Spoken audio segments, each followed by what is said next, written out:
Колку подолго време животната средина е изложена на контаминација од несоодветно депонираниот оловен отпад во близина на реката Лепенец, толку повеќе таа се загадува, а последиците по целиот жив свет се катастрофални, особено за луѓето, зашто може да предизвика акутни и хронични ефекти, велат од секторот за квалитет на води при Институтот за јавно здравје. Се работи за хемикали, односно елемент кој што е кумулативен и перзистентен во животната средина, што значи тоа дека колку подолго трае изложеноста на луѓето, животните, без разлика дали се тоа водни или копнени животни и така натаму, толку повеќе се кумулира во нашето тело. Може да се загрози нашето здравје и преку ингестија, велиме, или проголтување на вода, односно пиење на вода или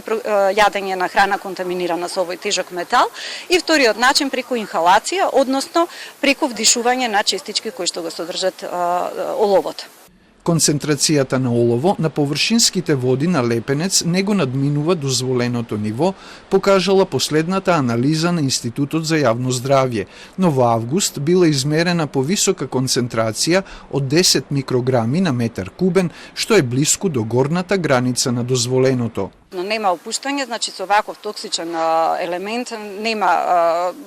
подитно треба да се преземат мерки да се отстрани. Од инспекторатот велат дека имаат рок од 3 дена да го состават записникот и да го достават до фирмата, а таа има рок од 8 дена да одговори на евентуалните забелешки.